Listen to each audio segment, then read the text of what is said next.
ഒരു വിദ്യാർത്ഥിക്ക് കിട്ടാവുന്ന ഏറ്റവും വലിയ പാഠപുസ്തകം ഒരു നല്ല അധ്യാപകനാണ്. മഹാത്മജിയുടെ വാക്കുകൾ. എനിക്കെഴുതാനും നിങ്ങൾക്ക് വായിക്കുവാനും സാധിക്കുന്നുവെങ്കിൽ തീർച്ചയായും നമ്മളൊരു അധ്യാപകനോട് നന്ദി പറയേണ്ടതുണ്ട്. ഈ അധ്യാപക ദിനത്തിൽ കാലടി സർവകലാശാലയിലെ ഉറുദു വിഭാഗം മേധാവിയും പ്രൊഫസറുമായിരുന്ന ശ്രീ നകുലൻ സാർ ഇന്നിവിടെ സന്നിഹിതനാണ്. കണ്ണൂർ ജില്ലയിലെ ചാവശ്ശേരി ഹയർ സെക്കൻഡറി സ്കൂളിലെ ഉറുദു അധ്യാപകൻ ശ്രീ ഫൈറൂസ് മാസ്റ്റർ ഈ അധ്യാപക ദിനത്തിൽ നകുലൻ സാറുമായി സംവദിക്കുകയാണ്. ദേശീയ അധ്യാപക ദിനത്തോടനുബന്ധിച്ച് Kerala Urdu teachers association Urdu notebook blog വഴി സംഘടിപ്പിക്കുന്ന ബാഗ്ബാനെ ഉറുദു എന്ന പേരിലുള്ള അഭിമുഖ സംഭാഷണത്തിലാണ് നമ്മളിപ്പോൾ ഉള്ളത്. നമുക്ക് മുന്നിലെത്തിയിരിക്കുന്നത് കാലടി ശ്രീ ശങ്കരാചാര്യ യൂണിവേഴ്സിറ്റി കൊയിലാണ്ടി പ്രാദേശിക കേന്ദ്രം ഡയറക്ടറും ഉറുദു വിഭാഗം പ്രൊഫസറും അധ്യക്ഷനുമായ ശ്രീ നകുലൻ കണ്ടോത്തുവളപ്പിൽ അവർകളാണ്. അദ്ദേഹം നിലവിൽ Calicut university PG board of studies chairman കൂടിയാണ്. മാത്രമല്ല ദക്ഷിണേന്ത്യയിലെ വിവിധ യൂണിവേഴ്സിറ്റികളിലെ ബോർഡ് അംഗം കൂടിയാണ്. അദ്ദേഹം കണ്ണൂർ ജില്ലയിലെ പെർളശ്ശേരി സ്വദേശിയാണ്. നകുലൻ മാഷ്, ഈ ഉറുദു മേഖലയിലേക്ക് കടന്നു വരാനുള്ള സാഹചര്യം, അല്ലെ ഉറുദു മേഖല ഒരു പഠന മേഖലയായി തിരഞ്ഞെടുക്കാനുള്ള കാരണം എന്താണ്? ഫൈറോസ് മാഷ്, വളരെ നമസ്കാരം. വളരെ നല്ലൊരു ചോദ്യമാണ് നിങ്ങൾ ആരംഭത്തിൽ തന്നെ ചോദിച്ചത്. വാസ്തവത്തിൽ ഉറുദുവെക്കുറിച്ച് ഞാനത് പഠിച്ചു തുടങ്ങുന്നതിന് മുന്നേ മുൻധാരണകളൊന്നും ഉണ്ടായിരുന്നില്ല. തലശ്ശേരി ഗവൺമെൻറ് ബ്രണ്ണൻ കോളേജിൽ BA മലയാളം വിദ്യാർത്ഥിയായി ചേർന്ന സന്ദർഭത്തിൽ എൻ്റെ ജ്യേഷ്ഠ സഹോദരനായ ഡോക്ടർ ബാലകൃഷ്ണൻ എന്നെ ഉപദേശിച്ചു, ഉറുദു നല്ലൊരു ഭാഷയാണ്, എനിക്ക് ഉറുദുവിൽ BA ചെയ്യുന്നതായിരിക്കില്ലേ കൂടുതൽ നല്ലത്. അപ്പോൾ ഞാൻ ആലോചിച്ച് നോക്കി. നിശ്ചയമായും മലയാളം എൻ്റെ മാതൃഭാഷയാണ്, എനിക്ക് പ്രിയപ്പെട്ട ഭാഷയാണ്. പക്ഷേ മറ്റൊരു ഭാഷ പഠിക്കാനുള്ള അവസരം കേരളത്തിൽ തലശ്ശേരി ഗവൺമെൻറ് ബ്രണ്ണൻ കോളേജിൽ മാത്രമേ ഉണ്ടായിരുന്നുള്ളൂ. കേരളത്തിലെ ഏക ഉറുദു പഠിപ്പിക്കുന്ന കോളേജ്. അപ്പോൾ ഞാൻ അങ്ങനെ അദ്ദേഹത്തിൻ്റെ ഒരു നിർദ്ദേശം ഞാൻ അംഗീകരിക്കുകയും അതനുസരിച്ച് ഉറുദു പഠനം ആരംഭിക്കുകയാണ് ചെയ്തത്. അപ്പോൾ തുടക്കത്തിൽ തന്നെ ചെറിയ പ്രശ്നങ്ങളുണ്ടായി. കാരണം എനിക്ക് അക്ഷരം അറിയില്ല, ഉറുദുവെക്കുറിച്ചൊന്നും അറിയില്ല. അപ്പോൾ ആ സമയത്ത് എനിക്ക് തലശ്ശേരിയിലുള്ള ലൈബ്രറികൾ, എൻ്റെ വീട്ടിനടുത്തുള്ള ലൈബ്രറിയിൽ നിന്നൊക്കെ പുസ്തകം എടുത്ത് വായിക്കുന്ന ശീലമുണ്ടായിരുന്നു. അപ്പോൾ മാലിക് രാമിൻ്റെ മിർസ ഗാലിബ് എന്നൊരു കൊച്ചു പുസ്തകം ഞാൻ വായിച്ചിട്ടുണ്ടായിരുന്നു ആ അടുത്ത കാലത്ത്. അതിൽ ഗാലിബിൻ്റെ മനോഹരമായ ഗസലുകളുടെ കപ്ലറ്റ്, അതിൻ്റെ ഇംഗ്ലീഷ് വിവർത്തനം വായിക്കാൻ അവസരമുണ്ടായി. അപ്പോൾ സത്യം പറഞ്ഞാൽ ഉറുദു ഭാഷയോടുള്ള എൻ്റെ ഒരു ആഭിമുഖ്യം ഏട്ടൻ്റെ നിർദ്ദേശവും അതോടൊപ്പം തന്നെ മാലിക് രാമിൻ്റെ മിർസ ഗാലിബ് എന്ന പുസ്തകത്തിൻ്റെ അതിൻ്റെ ആകർഷണീയതയാണ് എന്നെ ഉറുദുവിലെത്തിക്കുന്നത്. അപ്പോൾ ഏറ്റവും പ്രധാനപ്പെട്ടൊരു പ്രശ്നം BA ഉറുദു ഐച്ഛ്യ വിഷയമെടുത്ത് പഠിക്കണമെങ്കിൽ ഉറുദുവിലുള്ള ഒരു ഒരു ഒരു അറിവ് പരിശോധിക്കുന്ന ടെസ്റ്റ് കിടക്കണം. കാരണം ഉറുദു സെക്കൻഡ് ലാംഗ്വേജ് സ്കൂളിൽ ഒരിടത്തും പഠിച്ചിട്ടില്ല, +2 ലെവലിലും പഠിച്ചിട്ടില്ല. അതിനുവേണ്ടി ഞാൻ തലശ്ശേരിയിൽ അന്ന് നടത്തിയിരുന്ന അഞ്ചുമൻ ഉറുദു കോളേജിൽ ഇസാഖ് സാഹിബിൻ്റെ, അദ്ദേഹം ഫക്കീർ സാഹിബ് എന്നാണ് അറിയപ്പെടുക, നമ്മളെ ഇപ്പോഴത്തെ സഫിയ ടീച്ചറുടെ ബാപ്പയാണ് അദ്ദേഹം. അദ്ദേഹത്തിൻ്റെ കോളേജിൽ പോയി ഉറുദുവിൻ്റെ ആദ്യാക്ഷരങ്ങളൊക്കെ അഭ്യസിച്ചു.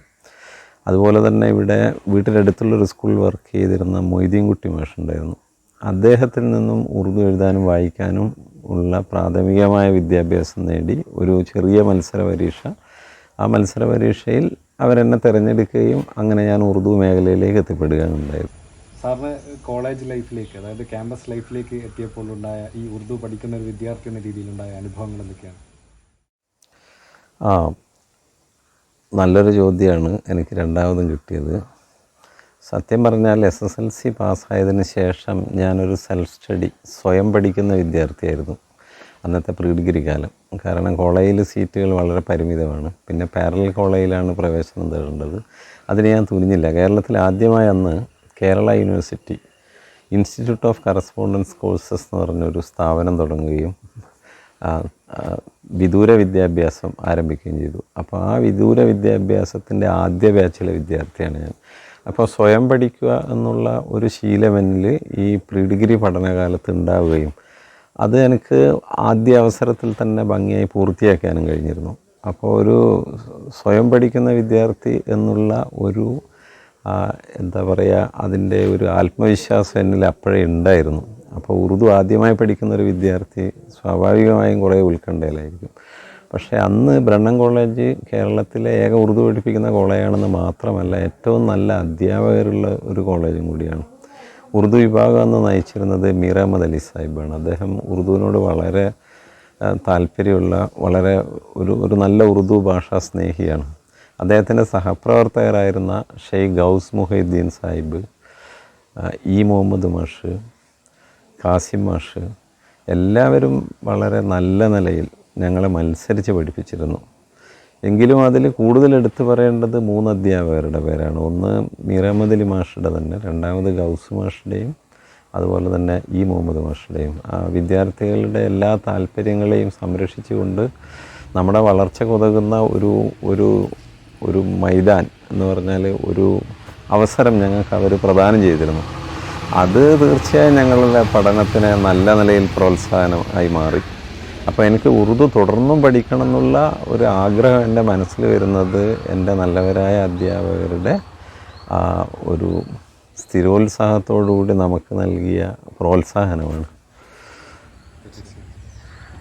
ഉറുദു പഠിക്കുന്ന സമയത്ത്, പഠന സമയത്ത് ഈ ആശങ്കകളൊക്കെ, അതായത് ഒരു പുതിയ ഭാഷ എന്ന രീതിയിൽ, അതായത് ഉറുദു ഇതര സ്പീക്കർ എന്ന രീതിയിൽ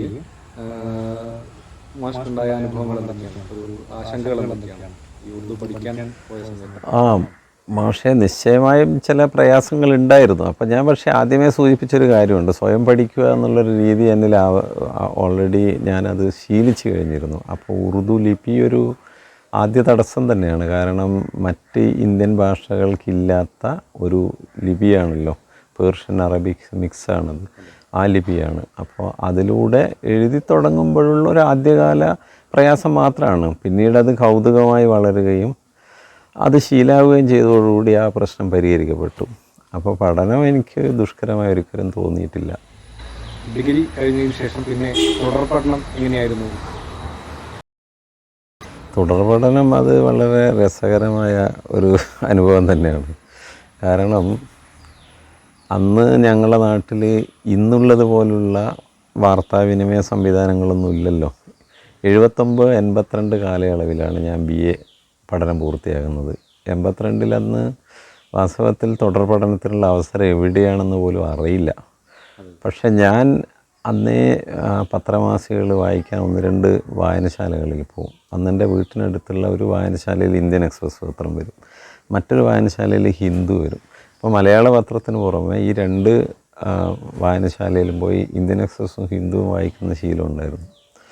ഒന്നെൻ്റെ ഇംഗ്ലീഷ് ഭാഷ പോഷിപ്പിക്കുക എന്നുള്ളൊരു ഉദ്ദേശം അതിൻ്റെ കൂടെയുണ്ട്. അതുപോലെ തന്നെ അക്കാലത്തെ വിദ്യാഭ്യാസ കോഴ്സുകളെക്കുറിച്ചുള്ള അറിവൊക്കെ ലഭിക്കണമെങ്കിൽ ഇംഗ്ലീഷ് പത്രം മാത്രമേ വഴി. ഇന്ന് മലയാള പത്രങ്ങളത് കവർ ചെയ്യുമെങ്കിലും അന്നത്തെ കാലത്ത് അത് കവർ ചെയ്യാറില്ല, വളരെ ദുർലഭമായിട്ടേ വരും. നമ്മുടെ കേരളത്തിലെ സർവകലാശാല വാർത്തകൾ മാത്രമാണ് അതിലുണ്ടാവുക. അപ്പോൾ അങ്ങനെയുള്ളൊരു കാലഘട്ടത്തിൽ ഈ ഇംഗ്ലീഷ് പത്രപാരായണം എന്നെ ഒരുപാട് സഹായിച്ചു. വിവിധ സർവകലാശാലകളിലെ ഉറുദു കോഴ്സിനെ കുറിച്ചുള്ള എനിക്ക് അറിവ് ലഭിച്ചു. അപ്പോൾ BA പഠനം വളരെ നല്ല നിലയിൽ തന്നെ നടന്നു എന്ന് മാത്രമല്ല, BA Urdu and Islamic history double മൈനാണ്. അപ്പോൾ ഞാനൊരു നല്ല ഹിസ്റ്ററി സ്റ്റുഡൻറ്റും കൂടിയാണ്. പ്രീ ഡിഗ്രി കാലം മുതലേ ഇന്ത്യൻ ഹിസ്റ്ററിയും വേൾഡ് ഹിസ്റ്ററിയും പഠിച്ചിട്ടുണ്ടെന്ന് മാത്രമല്ല, എനിക്ക് അതിനോട് ആഭിമുഖ്യം ഉണ്ടായിരുന്നു. സത്യം പറഞ്ഞാൽ ബ്രണ്ണൻ കോളേജിൽ ഞാൻ BA കഴിഞ്ഞിട്ട് MA ഹിസ്റ്ററിക്ക് എനിക്ക് അഡ്മിഷൻ കിട്ടി. പക്ഷേ ഞാൻ അഡ്മിഷൻ സ്വീകരിച്ചില്ല. മറ്റൊരു സംഭവം കൂടി ഉണ്ടായി. അന്ന് ഉറുദു അധ്യാപകരുടെ ഭയങ്കര ക്ഷാമമുള്ളൊരു കാലമാണ്. BA പരീക്ഷയിൽ ഞാൻ 1-ാം ക്ലാസ്സിൽ 1-ാം റാങ്കിലാണ് പാസ്സാവുന്നത്. അപ്പോൾ സാധാരണ 1-ാം റാങ്ക് കിട്ടും, അന്നത്തെ കാലത്ത് 1-ാം ക്ലാസ് കിട്ടില്ല. അപ്പോൾ ഞാൻ കാലിക്കറ്റ് യൂണിവേഴ്സിറ്റിയിൽ 1-ാം ക്ലാസ്സിൽ 1-ാം റാങ്കിൽ BA പാസ്സായ ഒരാളാണ്. അപ്പോൾ ആ കാലത്തെ ഒരു രീതി അനുസരിച്ച് എംപ്ലോയ്മെൻറ്റ് എക്സ്ചേഞ്ചിൽ എൻ്റെ പേര് രജിസ്റ്റർ ചെയ്യാൻ ഞാൻ പോവാണ്. എല്ലാവരും എക്സ്ചേഞ്ചിൽ SSLC പാസ്സാകുമ്പോൾ തന്നെ രജിസ്റ്റർ ചെയ്യും. ഞാനും അതുപോലെ BA പാസ്സായപ്പോൾ രജിസ്റ്റർ ചെയ്യാൻ പോയി. അപ്പോൾ രജിസ്റ്റർ ചെയ്യാൻ പോയപ്പോൾ എംപ്ലോയ്മെൻറ്റ് എക്സ്ചേഞ്ചിലെ ഓഫീസർ എന്നെ വിളിച്ചിട്ട് പറഞ്ഞു, നിങ്ങൾക്ക് 2-3 സ്കൂളിൽ ഇപ്പോൾ ഒഴിവുണ്ട്, എവിടെയാണ് പോകുന്നതെന്ന് പറഞ്ഞാൽ ഞങ്ങൾ അവിടത്തേക്ക് നിങ്ങളെ പേരയക്കാമെന്ന് പറഞ്ഞു. അപ്പോൾ ഞാൻ പറഞ്ഞു, എനിക്കിപ്പോൾ ജോലി ആവശ്യമില്ല, ഞാൻ എല്ലാവരും രജിസ്റ്റർ ചെയ്യുന്നതുകൊണ്ട് വന്ന് രജിസ്റ്റർ ചെയ്തു എന്ന് മാത്രമേ ഉള്ളൂ, ഞാൻ ഉറുദു തുടർ പഠനം നടത്താൻ ആഗ്രഹിക്കുമെന്ന്. അദ്ദേഹം വളരെ അത്ഭുതത്തോടെ എന്നെ നോക്കുക. കാരണം ഒരു ജോലിക്ക് വേണ്ടി എല്ലാവരും നടക്കുമ്പോൾ ഒരു ഹൈസ്കൂൾ അധ്യാപകൻ്റെ ജോലി എനിക്ക് ഓഫർ ചെയ്തിട്ട് ഞാൻ സ്വീകരിക്കുന്നില്ല. അപ്പോൾ ആ ഇടയ്ക്ക് ഞാൻ JNU ജവഹർലാൽ നെഹ്റു യൂണിവേഴ്സിറ്റി ഇന്ത്യയിലെ ഒരു പ്രധാന സ്ഥാപനമാണെന്ന് എനിക്കറിയായിരുന്നു. അപ്പോൾ അതുകൊണ്ട് എനിക്ക് ആ കാര്യത്തിൽ ആരെയും ഗൈഡൻസ് ഒന്നും ഉണ്ടായില്ല. പക്ഷേ ഞാൻ JNU അപേക്ഷ കൊടുത്തു. ഉറുദു MA കോഴ്സിന് സ്കൂൾ ഓഫ് ഇന്ത്യൻ ലാംഗ്വേജസിൽ അപേക്ഷ കൊടുത്തു. നിർഭാഗ്യവശാൽ അതിനുവേണ്ടി ഞാൻ എൻട്രൻസ് പരീക്ഷയ്ക്ക് തയ്യാറെടുക്കുകയും ചെയ്യായിരുന്നു. പക്ഷേ അന്ന് ഒരു പോസ്റ്റൽ സമരം ഉണ്ടായിരുന്നു, ഇന്നത്തെ പോലെയല്ല. അപ്പോൾ പോസ്റ്റൽ ഡിപ്പാർട്ട്മെൻറ്റ് സമരമൊക്കെ വളരെ ശക്തമാണ്. അപ്പോൾ എൻട്രൻസ് പരീക്ഷ കഴിഞ്ഞ് 4ാമത്തെ ദിവസമാണ് എനിക്ക് പിങ്ക് കളറിലുള്ള JNUവിലുള്ള അഡ്മിഷൻ കാർഡ് ലഭിക്കുന്നത്. അപ്പോൾ എൻ്റെ JNU സ്വപ്നം പൊളിഞ്ഞു. പിന്നെ എൻ്റെ താല്പര്യം അലിഗഡിലേക്ക് പോകാം. അപ്പോൾ അലിഗഡിൻ്റെ ഡീറ്റെയിൽസ് എവിടെയില്ല.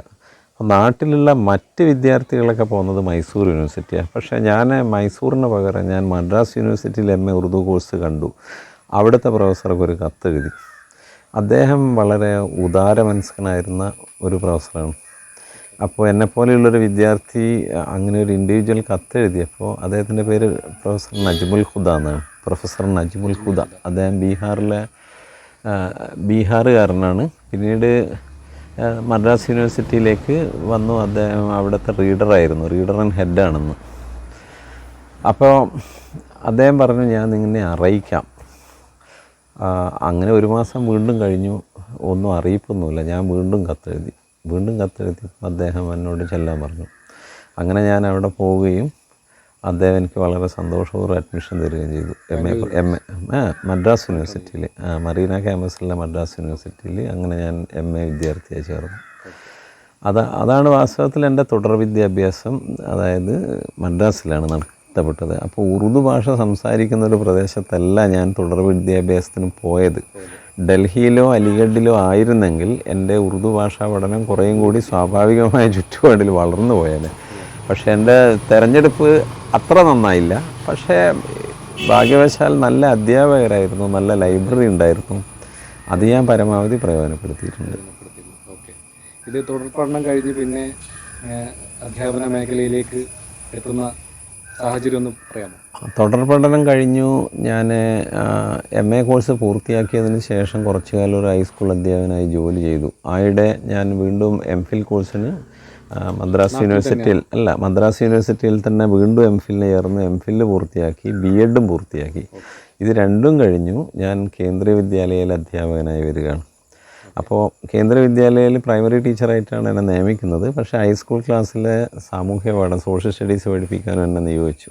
അപ്പോൾ പ്രൈമറി ക്ലാസ്സുകളിൽ CBSE പാഠപുസ്തകമാണ്. ഹിന്ദി അധ്യാപകനായിട്ടും ഇംഗ്ലീഷ് അധ്യാപകനായിട്ടും സോഷ്യൽ സ്റ്റഡീസ് അധ്യാപകനായിട്ടും ഞാൻ മാറി മാറി വേഷം ഇടും. അപ്പോൾ സോഷ്യൽ സ്റ്റഡീസ് പുസ്തകം അവിടെ ഹിന്ദിയിലാണ്, ഹിന്ദി മീഡിയമാണ്.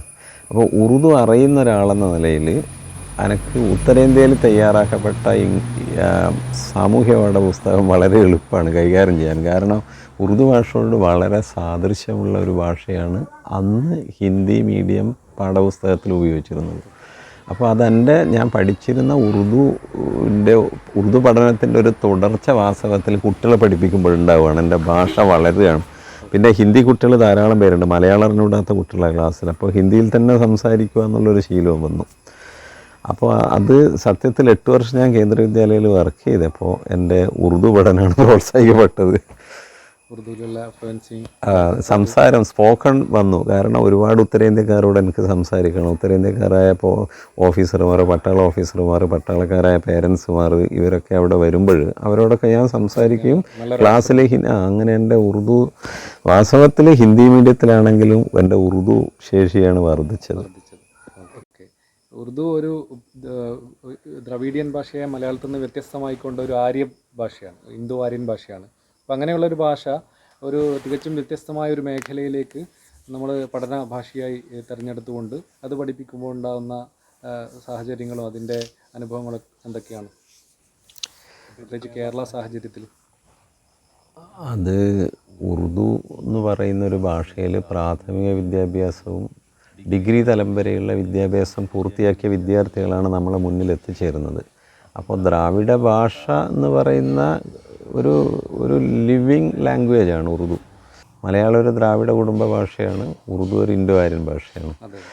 പക്ഷേ അത് വിദ്യാഭ്യാസത്തെ ഒരു ഘട്ടത്തിലും ദോഷകരമായി ബാധിച്ചിട്ടില്ലെന്ന് മാത്രമല്ല, അത് പലപ്പോഴും കുട്ടികൾക്ക് പുതിയ അനുഭവങ്ങൾ പ്രദാനം ചെയ്തു എന്നാണ് ഞാൻ വിശ്വസിക്കുന്നത്. പക്ഷെങ്കിൽ ഉറുദു സംസാരിക്കാനുള്ള ഒരു ശേഷി ചുറ്റുപാടുകളിൽ നിന്ന് വളരേണ്ടിയിരുന്നത് നമ്മളെ കുട്ടികൾക്ക് ലഭിക്കാതെ പോയി എന്നുള്ളത് മാത്രമാണ് അതിൽ ഒരു വാസ്തവം.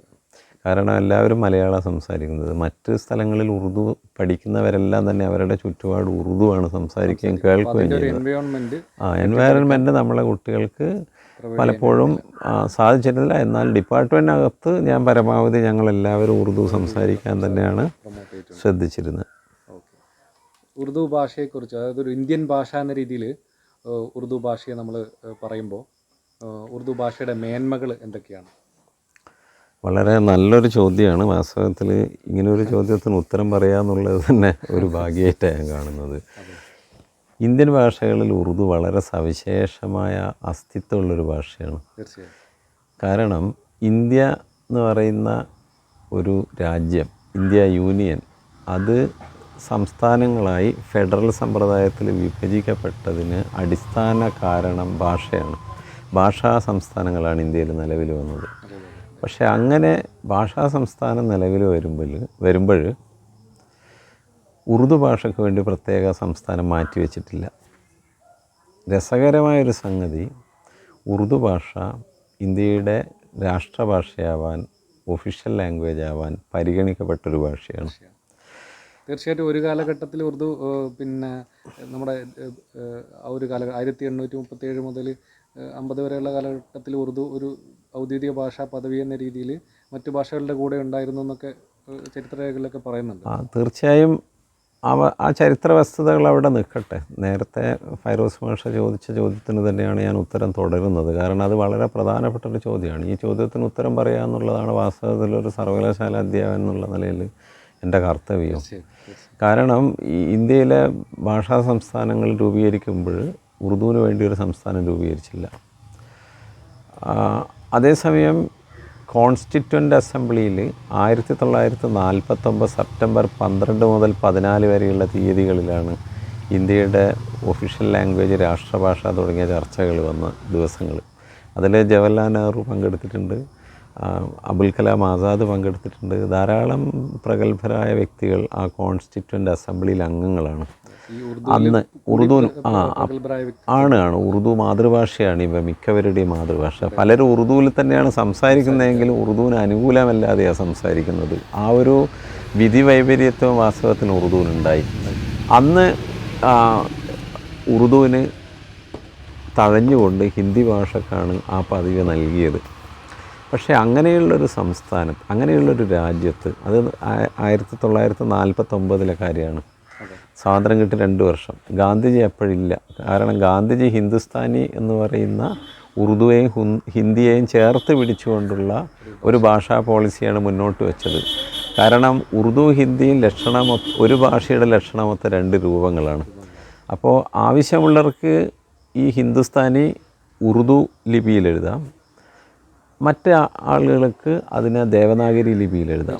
അപ്പോൾ അങ്ങനെ ഒരു ഫോർമുലയാണ്. ദേവനാഗരി ലിപിയിൽ ആഗ്രഹിക്കുന്നവർക്ക് ദേവനാഗരി, പേർഷ്യൻ ലിപിയിൽ ആഗ്രഹിക്കുന്നവർക്ക് പേർഷ്യൻ ലിപി, ഏതാണോ വേണ്ടത് അത് സ്വീകരിക്കാം. അങ്ങനെ 2 കൂട്ടർക്കും സ്വീകാര്യമായ ഹിന്ദുസ്ഥാനി എന്നുള്ള രൂപത്തിലാണ് ഗാന്ധിജി അദ്ദേഹത്തിൻ്റെ ആശയം മുന്നോട്ട് വെച്ചെങ്കിലും ഈ തീരുമാനം എടുക്കുന്ന സന്ദർഭത്തിൽ ഗാന്ധിജി നമ്മോടൊപ്പം ഉണ്ടായില്ല.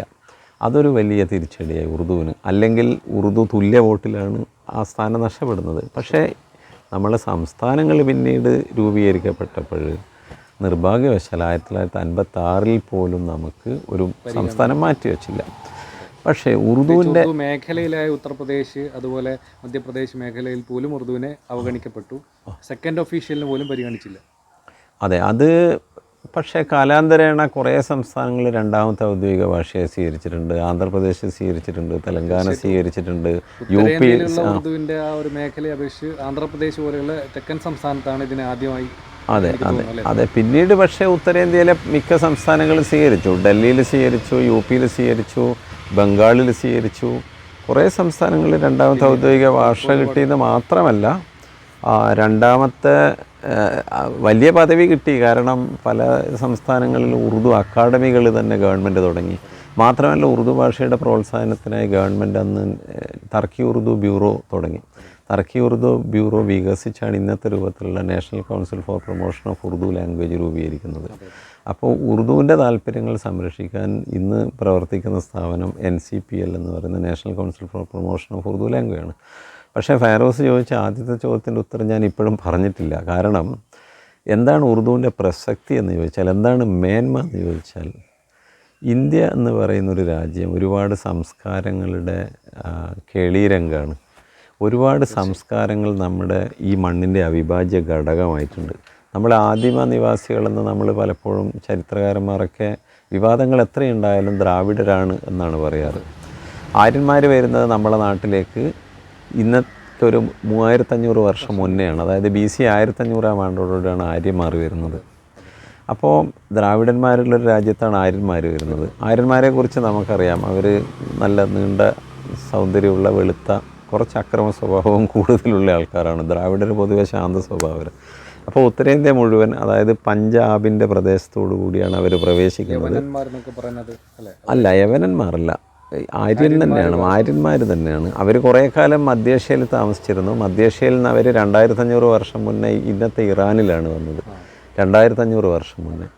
ഏത് BC 2500 ഇന്നേക്ക് 4500. ഏതായാലും ഇങ്ങനെ, അതായത് ഒരു രാജ്യത്തെ നമ്മളിപ്പോൾ മനുഷ്യന്മാരിങ്ങനെ വിവിധ പ്രദേശങ്ങളിൽ താമസിക്കുമ്പോൾ എന്തായാലും ആ മനുഷ്യൻ്റെ അധിവാസങ്ങൾ മറിഞ്ഞുകൊണ്ട്, അതായത് ഒരു മേഖലയിൽ പല ആൾക്കാർ വന്ന് മിശ്രമായ ഒരു മേഖലയിൽ തീർച്ചയായും ഞാൻ പറഞ്ഞു വരുന്ന സംസ്കാരം ഒരു തീർച്ചയായിട്ടും ഈ മൾട്ടി ഞാൻ പറഞ്ഞു വരുന്ന ആ വിഷയം കുറച്ചും കൂടി എന്താണെന്ന് വെച്ചാൽ വ്യക്തമാക്കേണ്ടതുണ്ട്. കാരണം 2500 BC 2500 അവിടെ വരുന്നത് ഇറാനിൽ.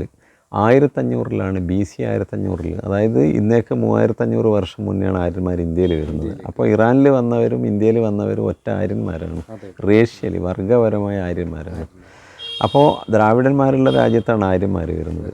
പിന്നെ നമുക്കറിയാം ഇന്ത്യയിലേക്ക് വരുന്നത് മുസ്ലിം ഇൻവേഷൻസാണ്. അതായത് ഗസ്നി, ഗോറി, അവരൊക്കെ വന്ന ഉദ്ദേശങ്ങൾ പലതാവാം. പിന്നീടാണ് ആര് വരുന്നത്, ഡൽഹിയിൽ സുൽത്താനേറ്റ് സ്ഥാപിക്കപ്പെടുന്നത്. അടിമവംശം എന്ന് നമ്മൾ വിളിക്കുന്ന ഡൽഹി സുൽത്താനേറ്റ് 1206 സ്ഥാപിക്കപ്പെടുന്നത്.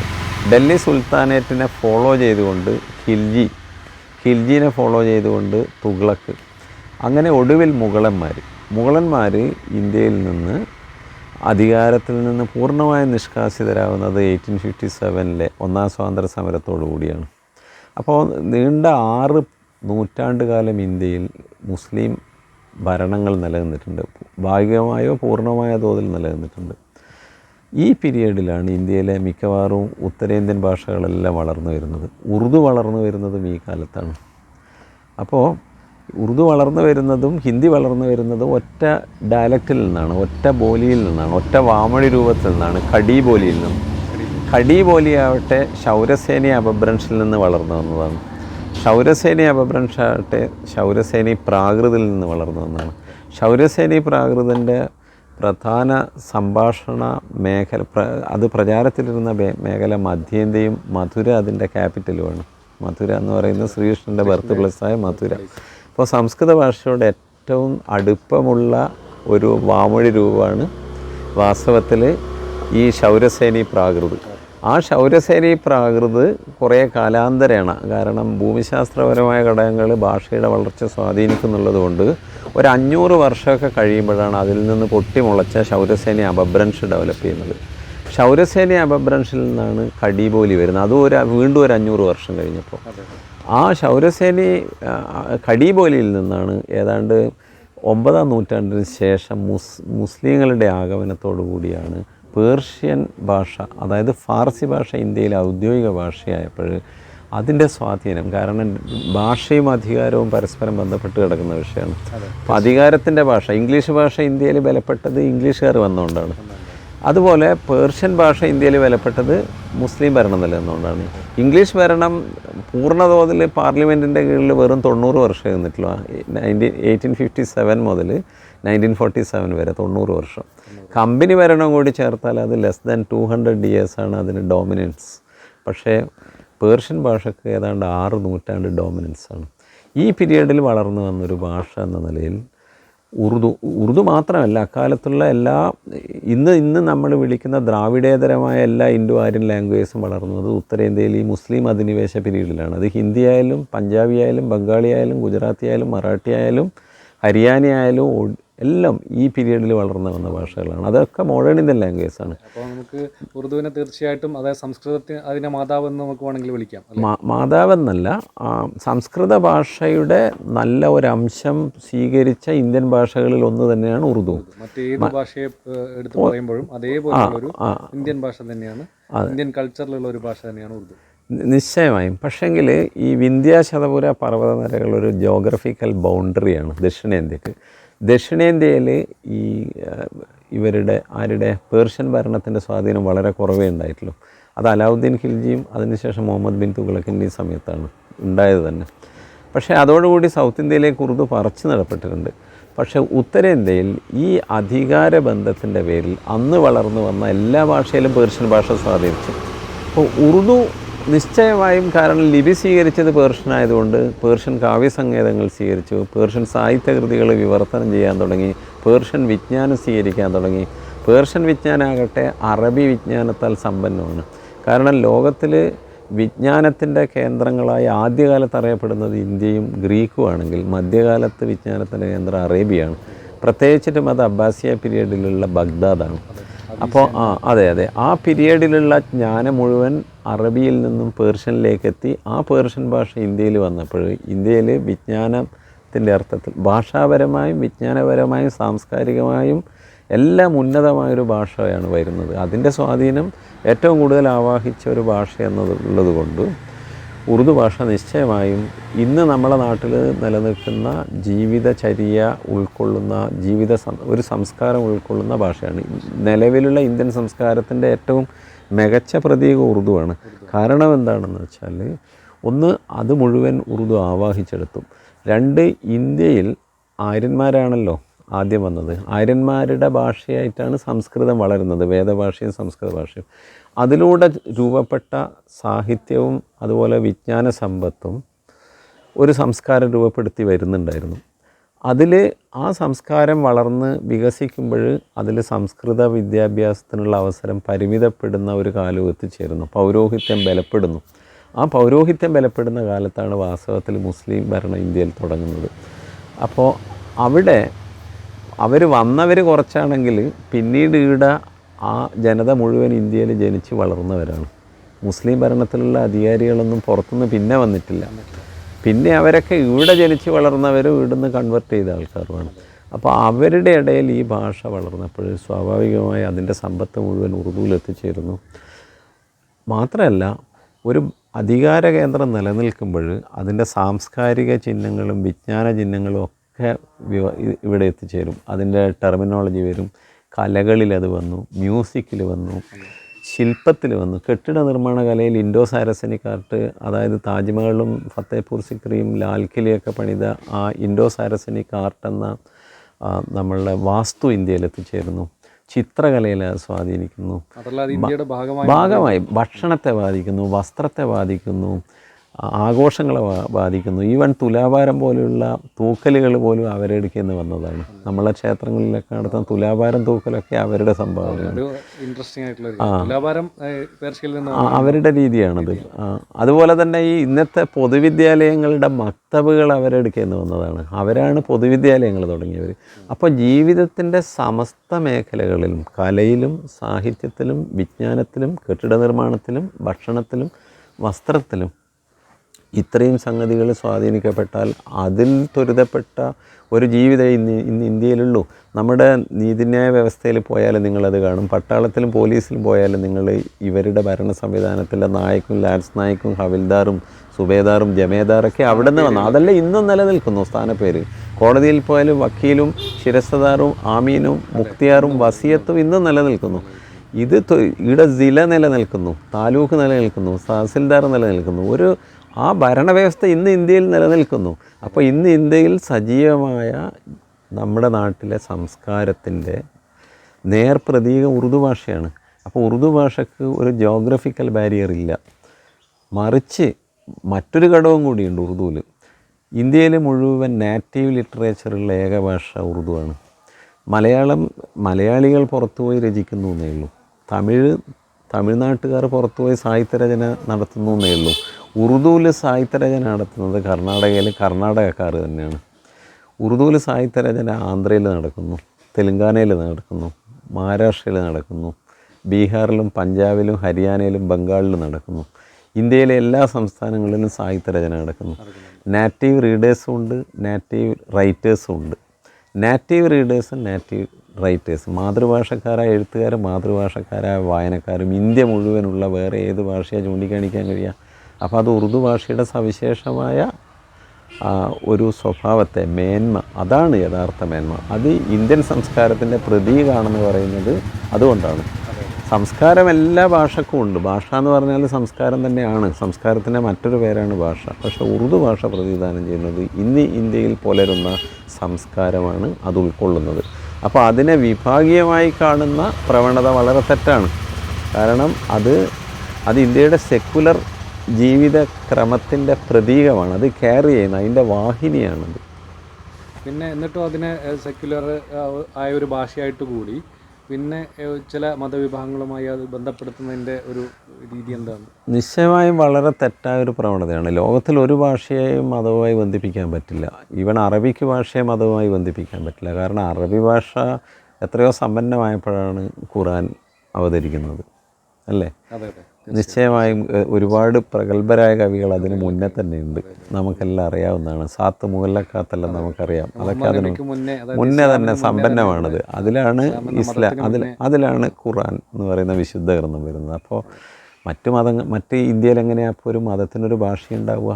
ഭാഷയ്ക്ക് മതത്തിൻ്റെ ലേബൽ ചാർത്തുന്നവർക്ക് നിക്ഷിപ്ത താല്പര്യങ്ങളുണ്ടാവും, അല്ലാതെ ഭാഷ എങ്ങനെ കാണാൻ പറ്റില്ല. പക്ഷേ അതിൽ രണ്ട് കൂട്ടർ കുറ്റക്കാരാണ്. ഒന്ന്, മുസ്ലിങ്ങൾ സ്വയം കുറ്റക്കാരാണ്. അവർ ഉറുദു എന്ന് പറയുന്നത് ഞങ്ങളുടേതാണെന്ന് പറയാൻ തയ്യാറായി ഒരു ഘട്ടത്തിൽ, ആദ്യഘട്ടത്തിലല്ല, 1830കളിൽ പേർഷ്യൻ ഒഴിവാക്കി പകരം ഉറുദു ഉപയോഗിച്ചപ്പോൾ ഇന്ത്യൻ മുസ്ലിങ്ങൾ ഇത് ഞങ്ങളുടേതല്ല, ഞങ്ങൾക്ക് ഉറുദു വേണ്ട എന്ന് പറഞ്ഞിരുന്നു.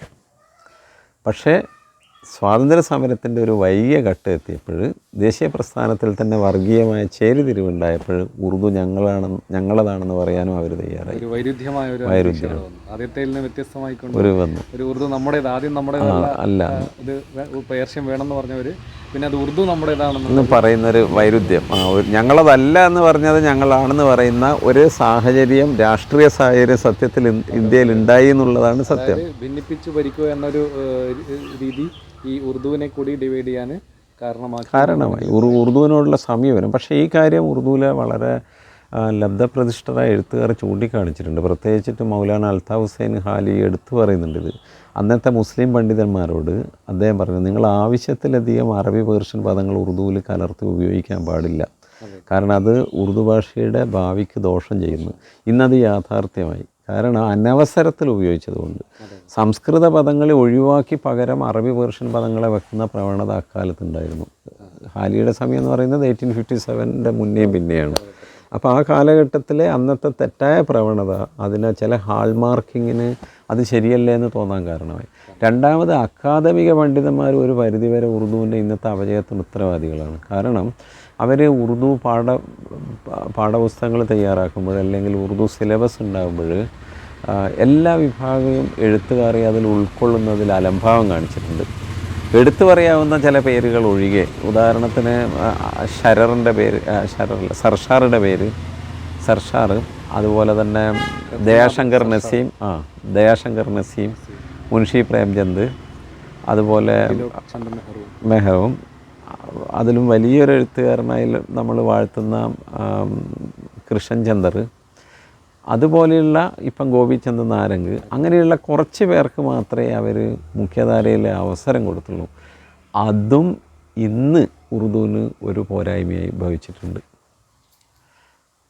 അതേസമയം അത് ഉറുദു ഭാഷയുടെ മഹത്വത്തെ ഒരിക്കലും കളങ്കപ്പെടുത്തുന്നില്ല, അതിൻ്റെ മഹത്വം ഒരിക്കലും കുറഞ്ഞു പോകുന്നില്ല. എന്നാൽ ഉറുദുവിന് ലഭിക്കുമായിരുന്ന കുറച്ചും കൂടി വലിയ വിപുലമായ സ്വീകാര്യതയെ അതൊരു പരിധിവരെ കെടുത്തിയിട്ടില്ലേ എന്നൊരു ചിന്ത എനിക്കുണ്ട് നിശ്ചയമായി. ഉറുദു ഒരു ഇന്ത്യയുടെ ഒരു ജീവൽ ഭാഷയാണ്. അതോടൊപ്പം ഒരു ലിംഗ്വ ഫ്രാങ്ക എന്ന രീതിയിൽ, അതായത് ഒരു എല്ലാ ജനങ്ങളെയും ഒന്നിപ്പിക്കുന്ന ഒരു ബഹുഭാഷ, ഒരു വലിയൊരു ഭാഷാ വിഭാഗം എന്ന രീതിയിൽ ഉറുദുവിന് എത്രമാത്രം പ്രാധാന്യമുണ്ട്. ഹിന്ദിയോടൊപ്പം തന്നെ, ഹിന്ദി ഇപ്പോൾ ഇന്ത്യയുടെ ഔദ്യോഗിക ഭാഷയാണ്, ഇന്ത്യൻ യൂണിയൻ്റെ. അതോടൊപ്പം ഉറുദുവിൽ ആ ഒരു പദവി അല്ലെങ്കിൽ ആ ഒരു രീതിയിൽ ഉറുദുവിനെ നമ്മൾ, അതായത് ഉറുദു ഭാഷ ഇവിടെ ജീവൽ ഭാഷയെ നിലനിൽക്കുമ്പോൾ ഉറുദു പദങ്ങളും ഉറുദു ഭാഷയുടെ ഘടകങ്ങളും ഇവിടെ ഇപ്പോഴും നിലനിൽക്കുന്നുണ്ട്. അങ്ങനെയാണെങ്കിൽ ഉറുദുവിനെ ഒരു ലിംഗ്വ ഫ്രാങ്ക നമുക്ക് ഏതൊരർത്ഥത്തിലും വിളിക്കാൻ കഴിയുമോ എന്നാണ്. ഇന്നും ഇന്ത്യയിലെ ലിംഗ്വ ഫ്രാങ്ക ഉറുദു തന്നെയാണ്, ഹിന്ദിയാണെന്ന് പറയാൻ നിവൃത്തിയില്ല എൻ്റെ അഭിപ്രായത്തിൽ. കാരണം ഞാൻ ഇന്ത്യയിൽ പല സ്ഥലത്തും സന്ദർശിക്കാൻ അവസരം ഉണ്ടായപ്പോഴൊക്കെ, യാത്ര ചെയ്യാൻ അവസരം ഉണ്ടായപ്പോഴൊക്കെ സൗത്ത് ഇന്ത്യയിലായാലും ഉത്തരേന്ത്യയിലായാലും ഞാൻ ഉറുദു ഭാഷ തന്നെ ഉപയോഗിക്കാറ്. എവിടെയും എനിക്കൊരു പ്രയാസം അനുഭവപ്പെട്ടിട്ടില്ല. ഉറുദു ഒരു ജീവൽ ഭാഷയാണെന്ന് പ്രത്യേകിച്ച് എടുത്തു പറയേണ്ടതില്ല. കാരണം എല്ലാ സംസ്ഥാനത്തും ഉറുദു മാതൃഭാഷക്കാരായ ആളുകൾ സാഹിത്യരചന നടത്തുകയും ഉറുദു മാതൃഭാഷക്കാരായ വായനക്കാരുണ്ടാവുകയും ചെയ്യുന്ന സച്ചാർ കമ്മീഷൻ റിപ്പോർട്ട് പരിശോധിച്ചാൽ മനസ്സിലാവും. കർണാടകയിൽ എത്ര 1000 ഉറുദു മീഡിയം പ്രൈമറി സ്കൂളുകളാണ് വർക്ക് ചെയ്യുന്നത്. ആന്ധ്രയിൽ എത്ര 1000ആണ്, തെലങ്കാനയിൽ എത്ര 1000ആണ്. ആയിരക്കണക്കിന് സ്കൂൾ വരിക എന്ന് പറയുന്നത് ആ നാട്ടിൽ അത്രയും ആളുകൾ അത് സംസാരിക്കുന്നുള്ളതിൻ്റെ വലിയ തെളിവല്ലേ. അപ്പോൾ ഉറുദു ഇന്ത്യയിലെ ലിംഗ്വ ഫ്രാങ്കയാണ്. ഇന്ത്യയിൽ ലിംഗ്വ ഫ്രാങ്ക ആവാനുള്ള എല്ലാ യോഗ്യതയും ഉറുദുവിനാണ് കൂടുതലുള്ളത്. കാരണം ഏറ്റവും പോപ്പുലറായ കലാരൂപമായ സിനിമയിൽ ഉപയോഗിക്കുന്നത് മുഴുവൻ ഉറുദുവാണ്. ഉറുദു ഡയലോഗാണ്, ഉറുദു സോങ്ങുകളാണ്, അല്ലേ? ഒരു കാലഘട്ടത്തിൽ ഉറുദു റൈറ്റേഴ്സ് തന്നെയായിരുന്നു, അല്ലേ? എല്ലാം ഈ ബോളിവുഡ് സിനിമകളിലൊക്കെ നിശ്ചയമായും പേരുകേട്ട ഉറുദു ഫിലിം ഗാനരചയിതാക്കൾ മുഴുവൻ ഉറുദു കവികളാണ്. കൈഫി ആസ്മി ആയാലും മജ്നൂ സുൽത്താൻപൂരി ആയാലും സാഹിർ ലുധിയാൻവി ആയാലും എല്ലാം ഉറുദു കവികളാണ് അവർ. അവരുടെ ഉറുദു രചന, ലതാ മങ്കേഷ്കറൊക്കെ ഉറുദു അക്ഷരം പഠിച്ചിട്ട് അവരുടെ രചനയുടെ ശരിയായ പ്രൊനൗൺസേഷൻ പഠിച്ചിട്ടാണ് പാട്ട് പാടിയത്. അപ്പോൾ അത് ഉറുദുവിൻ്റെ മഹിമ തന്നെയാണ്. മാത്രമല്ല ഫിലിമിൽ ഉപയോഗിച്ച ഡയലോഗ് മുഴുവൻ ഉറുദു അല്ലേ. കാരണം ഏറ്റവും ജനകീയമായ ഭാഷയാണ് ഉറുദു. ജനകീയമായ ജനങ്ങളുടെ ഇടയിൽ പ്രചാരമുള്ള വാക്കുകളാണ് ഉറുദുവിലുള്ളത് മുഴുവൻ. അപ്പോൾ ജനങ്ങൾ ഇന്നും നമ്മൾ പത്രമേഖലകളിലായാലും ശരി, നമ്മൾ ഇലക്ട്രോണിക് മീഡിയയിൽ TV ചാനലിലൊക്കെ ഉറുദു തന്നെയാണ് ധാരാളം. ഹിന്ദി ചാനലുകളിൽ ഉപയോഗിക്കുന്ന ഭാഷ ഇന്നും ഉറുദു തന്നെയാണ്. അതെ അതെ, ഇന്നും ഉറുദു വളരെ സജീവമാണ്. പക്ഷേ നിർഭാഗ്യവശാൽ ഉറുദുവിന് സർക്കാരിൻ്റെ പരിരക്ഷ ലഭിക്കാത്തത് കൊണ്ട് ഇപ്പോൾ ഹിന്ദിയിലുള്ള ഒരു തുണിസഞ്ചിയിൽ ഒരു കട നടത്തുന്നയാൾ അദ്ദേഹത്തിന് സാധനം കൊടുക്കുന്ന സഞ്ചിയുടെ പുറത്ത് ഹിന്ദി ലിപിയിലാണ് കടയുടെ പേരെഴുതുക. അത് ഉറുദുവിൽ എഴുതൂല. ഈ ഒരു അപജയമുണ്ട് അതിന്. അതൊരു പക്ഷേ സ്റ്റേറ്റ് പാട്രണേജിൽ ലഭിക്കാത്തത് കൊണ്ട് സംഭവിക്കുന്നതാണ്. അതുകൊണ്ടാണ് ഭാഷയും അധികാരവും പരസ്പരം ബന്ധപ്പെട്ട് കിടക്കുന്നത്. സ്വന്തമായ ഒരു സംസ്ഥാനം ഇല്ലാതെ പോകുമ്പോൾ, അതിനെ സംരക്ഷിക്കുന്ന അധികാര കേന്ദ്രം ഇല്ലാതാവുമ്പോൾ അത് ദുർബലപ്പെട്ടു. അത് ഇന്ത്യയിൽ സംഭവിച്ചുകൊണ്ടിരിക്കുന്നുണ്ട്. അപ്പോൾ ഉറുദുവിന് ആദ്യ കാലഘട്ടത്തിൽ ഉണ്ടായ ഒരു ഔദ്യോഗിക ഭാഷ എന്ന രീതിയിൽ ഉറുദുവിനെ സ്വീകാര്യത കിട്ടിയില്ല എന്നും, മറ്റൊന്ന് സംസ്ഥാനത്ത് ഏതെങ്കിലും ഒരു പ്രത്യേക സംസ്ഥാനത്ത് ആദ്യ കാലഘട്ടത്തിൽ, ഇപ്പോൾ ലഭിച്ചെങ്കിലും ആദ്യ കാലഘട്ടത്തിൽ ഉറുദുവിന് ലഭിക്കാതെ പോയ ഒരു ഒഫീഷ്യൽ ലാംഗ്വേജിൻ്റെ ഒരു പരിരക്ഷയും ഉണ്ടായിരുന്നില്ല. അതൊക്കെ ഈ ഉറുദുവിൻ്റെ ഇന്നത്തെ അപജയത്തിന് കാരണമായിട്ടുണ്ടോ? നിശ്ചയമായിട്ടും കാരണമാണ്. കാരണം രണ്ടാമത്തെ ഔദ്യോഗിക ഭാഷ എന്ന് പറഞ്ഞാൽ രണ്ടാമത്തേത് എപ്പോഴും രണ്ടാമത്തേത് തന്നെയാണ്. രണ്ടാമത്തേന് ഒന്നാമത്തെ പരിഗണന ഒരിക്കലും കിട്ടില്ല. അപ്പോൾ അത് ഹിന്ദി മീഡിയം, ഹിന്ദി സംസാരിക്കുന്ന ജനങ്ങൾ, ഹിന്ദി ഉറുദു സംസാരിക്കുന്ന ഒരു സ്ഥലത്ത് സ്കൂളിൻ്റെ മീഡിയം ഹിന്ദിയാക്കിയാൽ ആ ജനത എന്ത് സംഭവിക്കും? ഉറുദുവും ഹിന്ദിയും ഒരേ ഭാഷയുടെ 2 രൂപമാണെന്ന് ഞാൻ പറഞ്ഞു. ലിപി മാറ്റി എഴുതുന്ന വിഷയമുള്ളൂ. വർത്തമാന ഹിന്ദി ഉറുദു അങ്ങനെയല്ല. വർത്തമാന ഹിന്ദിയിൽ സംസ്കൃതം വളരെയേറെ കടന്നു വന്നു. നേരത്തെ മുസ്ലിം പണ്ഡിതന്മാർ ഉറുദുവിൽ ആവശ്യത്തിലധികം അനവസരത്തിൽ പോലും അറബി പേർഷ്യൻ പദങ്ങളെ ചേർത്ത് ഉപയോഗിച്ചതുപോലെ ഇന്ന് ഹിന്ദിയിൽ സംസ്കൃത ജഡിലമായിക്കൊണ്ടിരിക്കുകയാണ്. ഇന്ന് അത് നിഷേധിക്കാനാവാത്ത എന്ന് പറയുന്നത് പോലെ അല്ലേ, ഒരുപാട് പദാവലികൾ, ധാരാളം സംസ്കൃത എലിമെൻ്റ് ഇപ്പം കടന്നു വരുവാണ്. ഇതാണ് ഉറുദുവിനെ അപജയപ്പെടുത്തിയത്. ഉറുദുവിൽ അറബി പേർഷ്യൻ പദങ്ങൾ ആവശ്യത്തിലധികം ഒരാവശ്യമില്ലായിരുന്നു. അനവസരത്തിൽ ഉപയോഗിച്ചതാണ് ഉറുദുവിന് തടസ്സം വന്നത്. ഇന്ന് അതേ പ്രവൃത്തി മറിച്ച് നടക്കുന്നുണ്ട്. അത് നാളെ ചരിത്രം ഏത് രീതിയിലാണ് പോകുകയെന്ന് നമുക്ക് പറയാനാവില്ല. പക്ഷേ ഉറുദുവിൻ്റെ മഹത്വം അതിൻ്റെ പേരിൽ കുറഞ്ഞു പോകുന്നില്ല. ഉറുദുവിലിപ്പോൾ നമ്മൾ നോർമലി ഉറുദു ഹിന്ദുസ്ഥാനി എന്ന രീതിയിൽ സംസാരിക്കുമ്പോൾ ബാദ് എന്നൊക്കെയുള്ള പദങ്ങൾ ഇപ്പോൾ നമ്മൾ ഒഫീഷ്യലായിട്ട് ഉപയോഗിക്കുമ്പോൾ, ഹിന്ദി എന്ന രീതിയിൽ ഉപയോഗിക്കുമ്പോൾ പശ്ചാത്ത് എന്ന രീതിയിലേക്ക് കൺവേർട്ട് ചെയ്യുന്നുണ്ട്. അപ്പോൾ അങ്ങനെ ഉണ്ടാകുമ്പോൾ ഒരു നേരത്തെ പറഞ്ഞ പോലെ ഒരു മണിപ്രവാളോ അല്ലെങ്കിൽ ഒരു ഉണ്ടാക്കിയെടുത്തൊരു പദാവലി പോലെയൊക്കെ നമുക്ക് തോന്നുന്നുണ്ട്. അപ്പോൾ അത് ആ രീതിയിൽ വ്യാപകമായ രീതിയിൽ സംസ്കൃതൈസ്ഡ് ചെയ്യപ്പെട്ടുകൊണ്ടിരിക്കുകയാണോ നമ്മുടെ ഇന്ത്യ, പ്രത്യേകിച്ച് ഇന്ത്യയിലെ ഈ പിന്നെ ഹിന്ദി പോലെയുള്ള ഈ ഭാഷകളൊക്കെ എന്നുള്ളൊരു സംശയമുണ്ട്. അതിലേക്ക് എത്തിപ്പെടുമ്പോൾ നമ്മുടെ സ്വാഭാവിക ഭാഷാ രീതിയെ അത് എത്രമാത്രം വ്യതിയാനപ്പെടുത്തുന്നുണ്ട്? നിശ്ചയമായും വളരെ പ്രധാനപ്പെട്ട ഒരു ചോദ്യമാണത്. അത് ഒരു പൊളിറ്റിക്കലി റിലവൻറ്റ് ക്വസ്റ്റ്യനും കൂടിയാണിത്. കാരണം അധികാരവും ഭാഷയും എപ്പോഴും പരസ്പരം ബന്ധപ്പെട്ടിട്ടാണ് ഉണ്ടാവുക. ഇന്ത്യയിൽ പേർഷ്യൻ ഭാഷ അധികാരവുമായി ബന്ധപ്പെട്ടതാണ്, ഇന്ത്യയിൽ ഇംഗ്ലീഷ് അധികാരവുമായി ബന്ധപ്പെട്ടതാണ്. അപ്പോൾ അധികാരത്തോട് എപ്പോഴും ചേർന്ന് നിൽക്കുന്നത് കൊണ്ട് ഉറുദുവിലെ വളരെ കോമണായ ചിരപ്രതിഷ്ഠ നേടിയ പദങ്ങളെ മുഴുവൻ തെരഞ്ഞുപിടുത്ത് ഒഴിവാക്കി പകരം അവിടെയൊക്കെ സംസ്കൃത പദങ്ങൾ ഉപയോഗിക്കുന്ന ശീലമായി തുടങ്ങി. അത് സൂചിപ്പിക്കുന്നത് എന്താണെന്ന് വെച്ചാൽ ജനങ്ങളുടെ, അതായത് പല നമ്മുടെ നേതാക്കന്മാരുടെയും പ്രസംഗം സാധാരണക്കാർക്ക് മനസ്സിലാവില്ല. കാരണം അവർക്ക് സംസ്കൃത വാക്കുകൾ അത്ര പരിചയമില്ല. ആ ഒരു തലത്തിലേക്ക് എത്തിയിട്ടില്ല എന്ന് ചോദിച്ചാൽ സത്യസന്ധമായി പറയുകയാണെങ്കിൽ എത്തിക്കഴിഞ്ഞു. ഉറുദു പദങ്ങളെ, ഉറുദുവിലല്ല സാധാരണ ഹിന്ദിക്കാരും ഉറുദുക്കാരും ഹിന്ദുസ്ഥാനി എന്ന രീതിയിൽ ചിരപരിചിതമായി ഉപയോഗിച്ചുകൊണ്ടിരിക്കുന്ന ഒരുപാട് പദങ്ങളെ ഒഴിവാക്കി കഴിഞ്ഞു ഇപ്പം. അത് നമ്മളെ നേതാക്കന്മാരൊക്കെ പ്രസംഗിക്കുമ്പോൾ മനസ്സിലാകുന്നുണ്ട് നമുക്ക് ആ പദം എവിടെ പോയി, പകരം ഒരു സാധനം വെച്ചിരിക്കുന്നു. മലയാളികളായ നമുക്ക് കുറേ മനസ്സിലാവും, കാരണം മലയാളത്തിലെ പദമൊക്കെ പ്രചാരത്തിലുണ്ട് ഓൾറെഡി, സംസ്കൃതം. അതായത് പണ്ട് അഷ്ടാധ്യായൊക്കെ രചിക്കുമ്പോൾ ഇന്നതേ ഉപയോഗിക്കുക എന്നൊക്കെ പറഞ്ഞതുപോലെ ഒരു പുതിയൊരു സിസ്റ്റം ഇവിടെ കൊണ്ടുവരാൻ നോക്കുകയാണ് അല്ലേ? അത് ബോധപൂർവമായി. അതെപ്പോഴും അധികാരത്തിൻ്റെ പാരസ്പര്യം അങ്ങനെയാണ്, ഭാഷാധികാരവും തമ്മിലുള്ളൊരു പാരസ്പര്യം അതിലുണ്ട്. ഓക്കെ. ഇനി നമുക്ക് അവസാനമായി ഒരു കാര്യം കൂടി മാഷോട് ചോദിക്കാനുള്ളതെന്ന് പറഞ്ഞാൽ, നമ്മുടെ ഈ ഉറുദു പ്രത്യേകിച്ച് കേരളത്തിലെ ഉറുദു ഭാഷാധ്യാപകരോട് മാഷിന് നൽകാനുള്ള സന്ദേശം എന്താണ്? ഉറുദു പണ്ഡിതനും പ്രൊഫസറും എന്ന രീതിയിൽ സന്ദേശം എന്ന് പറയുമ്പോൾ, അധ്യാപകരോടാണെങ്കിൽ ഉറുദു ഒരു മനോഹര ഭാഷയാണെന്ന് തിരിച്ചറിഞ്ഞുകൊണ്ട് തന്നെ അത് പഠിപ്പിക്കണം, നമ്പർ 1. വിദ്യാർത്ഥികളോടാണെങ്കിൽ വളരെ അഭിമാനപൂർവ്വം നിങ്ങൾ ഉറുദു പഠിക്കാൻ തയ്യാറാവണം. കാരണം യൂണിറ്റി ഇൻ ഡൈവേഴ്സിറ്റി, നാനാത്വത്തിൽ ഏകത്വം എന്ന് പറയുന്ന ഒരു സവിശേഷതയാണ് ഇന്ത്യക്കുള്ളത്. രവീന്ദ്രനാഥ ടാഗോർ മുതലുള്ളവരത് എടുത്തു പറഞ്ഞിട്ടുണ്ട്. ഇന്ത്യ ആരുടെയും സ്വകാര്യ സ്വത്തല്ല, ഇന്ത്യ എല്ലാവരുടേതും ചേർന്നതാണ്. അപ്പോൾ എല്ലാവരുടെയും ചേർന്ന ഇന്ത്യയുടെ നേർപ്രതീകമായ ഒരു ഇന്ത്യൻ ജീവിതത്തിൻ്റെ പരിച്ഛേദം ഉൾക്കൊള്ളുന്ന ഉറുദു ഭാഷ പഠിക്കുക എന്ന് പറയുന്നത് ഇന്ത്യൻ സംസ്കാരത്തെ പഠിക്കുകയും അതുപോലെ തന്നെ ദേശീയോദ്ഗ്രഥനത്തിന് നമ്മളാൽ കഴിയുന്ന സഹായം ചെയ്യലുമാണ്. കാരണം ഇന്ത്യ ഒരു രാജ്യമായി നിൽക്കണമെങ്കിൽ, ഒരു യൂണിയനായി നിൽക്കണമെങ്കിൽ ഇന്ത്യക്കാരെ പരസ്പരം അറിയാൻ നമുക്ക് സാധിക്കണം. അങ്ങനെ ഇന്ത്യക്കാരെ പരസ്പരം അറിയാൻ സാധിക്കുന്ന എത്ര ഭാഷ ഇന്ത്യയിലുണ്ട്? എല്ലാ ഭാഷകളും അതാത് സംസ്ഥാനത്ത് ഒതുങ്ങുകയാണ്. ഹിന്ദി പോലും ഹിന്ദി ബെൽറ്റിൽ ഒതുങ്ങുകയാണ്. അതുകൊണ്ട് എല്ലാ സംസ്ഥാനത്തും സംസാരിക്കുന്ന ആളുകളുള്ള, എല്ലാ സംസ്ഥാനത്തും സാഹിത്യരചന നടക്കുന്ന, എല്ലാ സംസ്ഥാനത്തും വായിക്കപ്പെടുന്നൊരു ഭാഷ ആണ് ഉറുദു.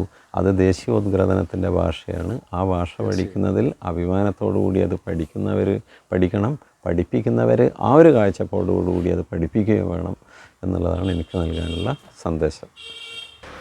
ഉറുദു അധ്യാപകർക്കും വിദ്യാർത്ഥികൾക്കും തീർച്ചയായും ഒരു മാർഗദർശനമായ വാക്കുകളാണ് നകുലൻ മാഷ് നമ്മളോട് പറഞ്ഞിട്ടുള്ളത്. തീർച്ചയായിട്ടും അങ്ങനെ തന്നെ ആവട്ടെ എന്ന് ഈ അവസരത്തിൽ ആശംസിക്കുകയാണ്. വളരെ സന്തോഷം.